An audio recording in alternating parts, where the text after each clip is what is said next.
कायदे जमीयत हज़रत मौलाना फजलुर रहमान हफ़िज़हुल्लाह ने एक मरतबा फिर दबंग एंट्री कौमी सियासत के अंदर दी है। और आज की उनकी प्रेस कॉन्फ्रेंस को सुने तो एक शेर बड़ी शिद्दत से याद आता है।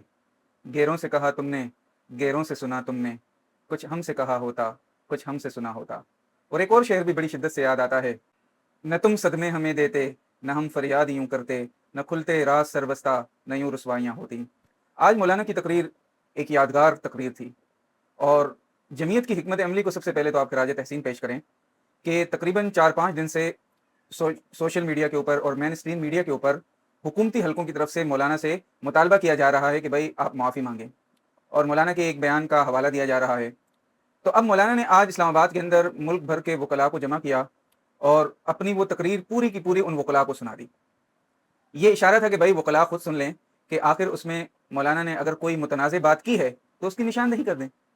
लेकिन हम देखते हैं कि तमाम के तमाम वकला उस तकरीर को इंडोर्स करते हैं और कोई शख्स भी मुस्तरद नहीं करता। और फिर मौलाना आए और मौलाना ने क्या खूबसूरत अंदाज में अपना मुद्दा बयान किया है। मौलाना ने साफ तौर से ये बात वाज़ेह की है कि उन्होंने अपनी तकरीर में पॉलिसी साज़ों पर तनकीद की थी और उनकी तकरीर को गलत रंग दिया गया है।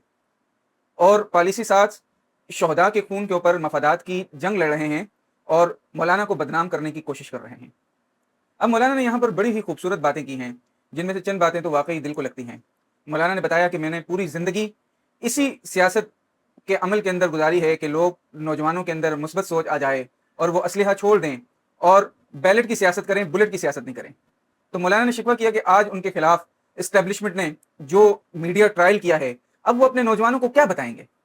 नौजवान तो उनसे आकर कहेंगे कि भाई आपने तो 50 साल जमहूरियत के लिए और वोटिंग के लिए पूरे मुल्क के अंदर खिदमत की है, लेकिन आपको क्या सिला मिला, आपको हुकूमत ने क्या सिला मिला। तो मौलाना इस पर बड़े ही दिल गिरफ्तार थे और उन्होंने लोगों को बताया कि आज आप पूरे मुल्क का हाल देखें कि पूरे मुल्क के अंदर अमन खत्म हो गया। यहाँ तक कि मौलाना ने ये इंकशाफात भी किए कि खैबर पख्तूनख्वा के मुख्तलिफ इलाकों के अंदर पुलिस ने जो है फौज के साथ लड़ने से इनकार कर दिया है। ये बहुत बड़ा इंकशाफ है। मौलाना फरमाते हैं कि भाई आपका अफगानिस्तान बॉर्डर बंद हो गया है, आपका इंडिया का बॉर्डर बंद हो गया है, जंग की वजह से ईरान का बॉर्डर बंद है और चाइना का बॉर्डर भी बंद हो गया है। और मौलाना ने यह इंकशाफ भी किया कि भाई चाइना को इन्होंने दरख्वास्त दी है कि अमन ना होने की वजह से जो आपने 170 अरब डॉलर की इन्वेस्टमेंट पाकिस्तान के अंदर की थी वो माफ़ कर दें, और चाइना ने इसको मुस्तरद कर दिया है। तो मौलाना ने अपना दिल खोलकर आज की प्रेस कॉन्फ्रेंस में रख दिया है कि भाई मेरी बातों को सुनो, समझो और उन पर अमल करो, और अगर फर्द वाहिद की हुकूमत रहेगी तो फिर मुल्क तबाही की तरफ जाएगा, मुल्क में खुशहाली नहीं आएगी।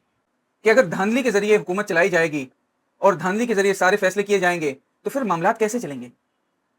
मौलाना ने ये इंकशाफात भी किए कि मौलाना को बलूचिस्तान हुकूमत के अंदर ऑफर की गई कि भाई आप आके हुकूमत बनाएं, मौलाना ने इनकार कर दिया। फिर खैबर पख्तूनख्वा के अंदर हुकूमत देने की ऑफर की गई तो मौलाना ने कहा कि भाई जब मेरे इतने मेंबर बनते ही नहीं हैं तो मैं कैसे हुकूमत बना लूं। और मौलाना ने बड़ा खूबसूरत जुमला कहा कि जिस घोड़े की लगाम उनके हाथ में ना हो वो उस घोड़े पर कभी भी सवारी नहीं करेंगे। इसके अलावा एक इंकशाफ मौलाना ने यह भी किया है कि भाई मौलाना के खिलाफ जो किरदार कुशी की मुहिम चलाई गई है, इसके पस पर्दा कोई और चक्कर चलाया गया है मफादात के लिए। अब इसकी वजाहत मौलाना ने नहीं की है कि वो कौन सा चक्कर है या वो कौन से अहदाफ हैं जो इस्टेब्लिशमेंट ने मौलाना के खिलाफ किरदार कुशी के हवाले से हासिल किए हैं। वक्त गुजरने के बाद ये बातें सामने आ जाएंगी। तो अब देखें मौलाना की तकरीर के बाद हुकूमत की तरफ से क्या रद्द अमल आता है, इस्टेब्लिशमेंट की तरफ से क्या रद्द अमल आता है, और वो मौलाना की जारहाना बैटिंग के सामने कब तक रुक सकते हैं। तो मिलते हैं अगले ब्लॉग में।